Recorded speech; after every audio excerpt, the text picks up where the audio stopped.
Hello mga katinapay, welcome. So, mag-unbox tayo ngayon ng isang EcoFlow battery. Binili ko ito sale, nakuha ko ng 11,990 ata. So this is a battery para sa kanyang aircon. This is the EcoFlow Wave 2 aircon. Nabili ko to ng refurb 15,000 sa Altitude PH. Ilang months ko nang ginagamit, pero nagkataon nakita ko ito on sale for 11,990. So nag-order ako and dumating na. So ang caveat nito, this is the Wave 2 battery specifically for this. Ang lagay lang, the Wave 2 battery is NCM type, nickel, cobalt, manganese battery. So hindi siya LiFePO4 battery. Mas volatile ng konti ang battery na NCM. Mas maganda. Electric cars gamit NCM. Marami sa mga Tesla long-range models uses NCN batteries kasi malakas nga yung density ng laman ng watts niya, no? Watt hours niya. Compared sa LiFePO4. Pero mas safe at mas madalas mas maraming possible years of charging yung LiFePO4. So, overall, personally, mas gusto ko LiFePO4, but nakuha ko nga ng sale. Yung LiFePO4 version nito, yung EcoFlow Wave 3 battery, pwede rin sa Wave 2 yung Wave 3 battery kasi currently nasa 36,000. So, 3 times more yung price. I don't know kung ganun ko siya magagamit yung battery na ito. So, pumayag na ako, okay na rin yung 11,900. So, 12,000 pesos na battery. So, inbox natin siya ngayon. Oh boy!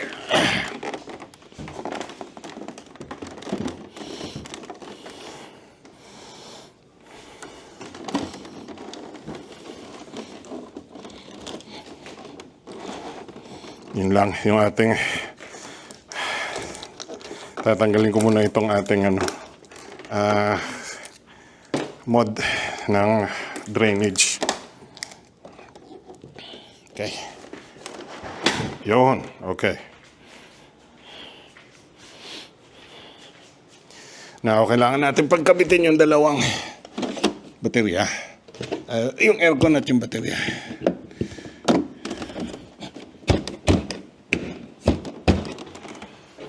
Okay, nakabit na siya. So, ayun.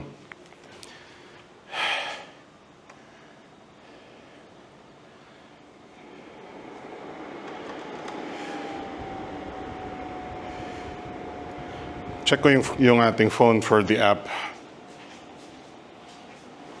Okay, so sabi ni EcoFlow Wave 2 is 28% battery.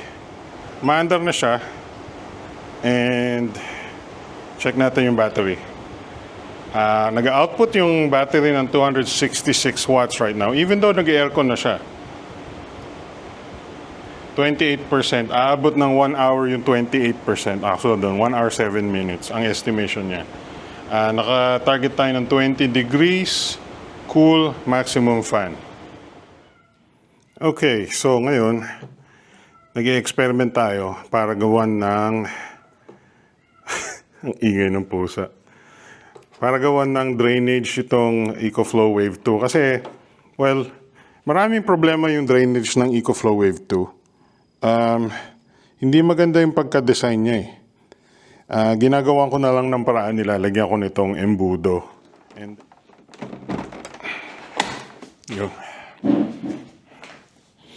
And then, i-shoot natin yung ating yun. Okay, so maandar na si EcoFlow Wave. Naka-max cooling power yan. Although, kailangan natin kabitan ng hoses and stuff para ma-separate niya yung indoor cold air sa outdoor hot air. So, hindi natin testingin yung cooling performance niya ngayon. Testingin natin yung ating draining capabilities. So, medyo may duda ako. Ito, meron akong CCTV na kinabit. Doon sa yan yung CCTV natin.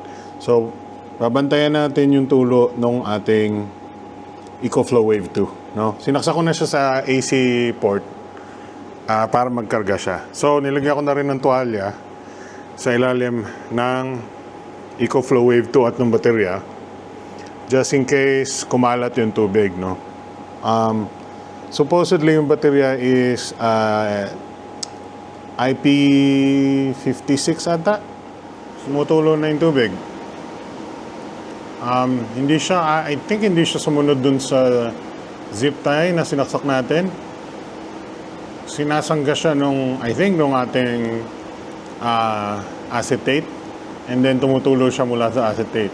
Ngayon, hindi ko alam kung merong tumutulo sa likod nitong acetate.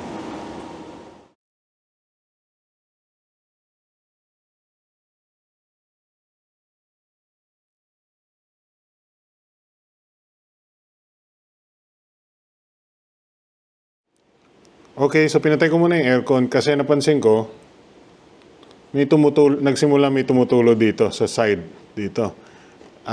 Base sa ating CCTV. Tumulo din sa harap. Oh no, ang lakas ng tulo sa harap. Ayun. Tumulo pa lalo. Daming tubig.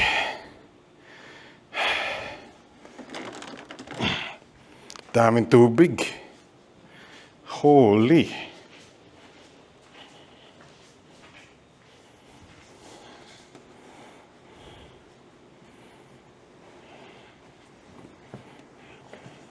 Okay, so ang tawag ko dito sa ginawa ko is brute force method. Ewan ko kung nakikita nyo ilalim. So, dinikitan ko yung edge ng aircon ng plastic bag. Tapos, yung medyo magandang tape, yung dinikit ko sa ilalim. Ito medyo tansya ko lang. And then, ginawa ko yung plastic, nagko-cone siya pababa dito. So, may butas yan, lalabas yung tubig dyan. Hatakin natin yung aircon. Ayun. So, as you can see, pag inatak natin, hindi siya istorbo, hindi siya nagre-resist sa paghatak natin sa baterya. And then, yun yung tutulo siya dun. Mula dun sa butas, bababa siya dito sa plastic at lalabas dito sa ilalim. Butas na yan. Slide na ganun. So, automatic na rin siyang shoot dun sa funnel. So, pangit siya tignan, pero medyo brute force method siya. Lahat ng tubig na lumalabas dun sa drain, sasaluhin niya. Ngayon, ilagay ko na yung ating zip tie. Hopefully, hindi siya matanggal. And, yung zip tie din kasi naghahatak ng tubig yan eh, para hindi kumalat yung tubig. So, pwede pa rin natin siyang, hindi siya sumasaya dito. Parang pag hinatak natin siya, yun. So, natatanggal pa rin siya, hindi siya sumasayad masyado. Tapos, ibabalik na siya. Yun. Okay. So, another test ngayon. Testingin natin yung yung ginawa nating brute force ek-ek. Sinira ko na yung aking embudo kasi mahirap siyang buksan at saran or at tanggalin yung dahil nakatilt siya, umaangat ito lalo na sumasayad yung hose niya sa ilalim. So, pinutulan ko na siya ng para lang hindi siya sumasayad pag binubuksan na tinatanggal at kabit itong aircon. Anyway, hayaan natin siya. Mga 30 minutes lang ata nung huli na, ayun na, may tubig na.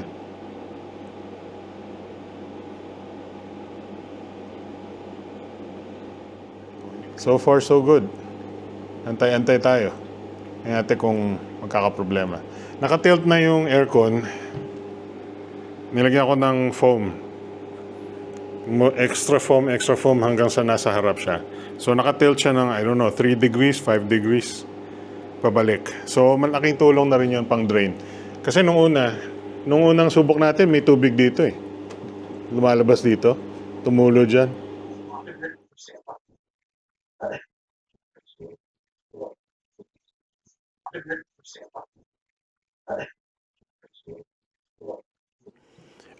So far, maganda yung patak mula doon sa ginawa nating basura design. And then, as you can see, kahit nakabend yung ating rubber hose, marami tayong nakolektang tubig. And as you can see, kahit nakapatay yung aircon, pumapatak pa rin siya. Merong pumatak dito once or twice. Hindi ko alam saan galing. So mamaya investigahan natin kung saan galing yung patak. Pero dalawa. Seems like galing siya dito sa mismong kaha. So may nag-ano ng tubig dito. Dito sa mismong kaha. Lumalabas dito sa crack ng kaha. Imbis na tutulak siya palikod. Angat natin konti. Ayun, may pumatak ulit.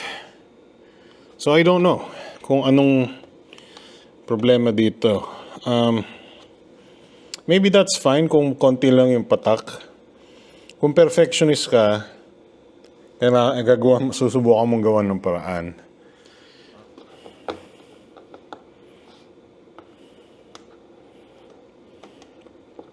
Sa crack siguro ng ano to, ng mismong kaha nito. Ayun.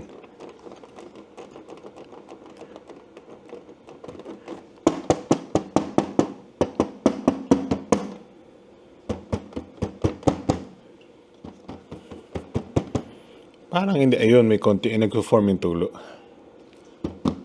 Ayun, pumatak siya. So, galing nga dito. Siguro pag hinatak natin yung unit, wala namang tubig sa ibabaw ng baterya sa tingin ko. I think nakuha lahat dito. And then, yung pumapatak dito galing sa kaha. Yun.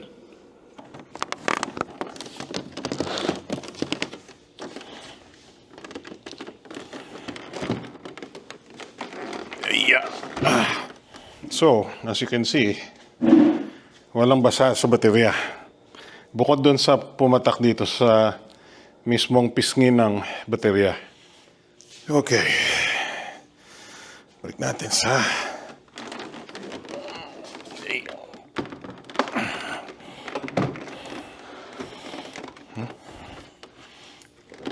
yun. Buksan natin siya ulit.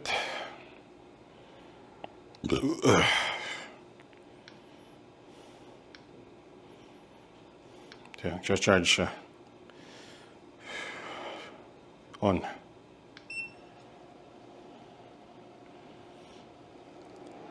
Reason kung bakit sinindihan ko ulit, tetestingin natin, pag tinanggal natin siya sa baterya, kinabit sa baterya kung same pa rin yung lalabasan niya ng tubig. Okay, so wala pang 5 minuto. Diretso patak na siya. So far so good. Kontrolado na natin ang condensation so far.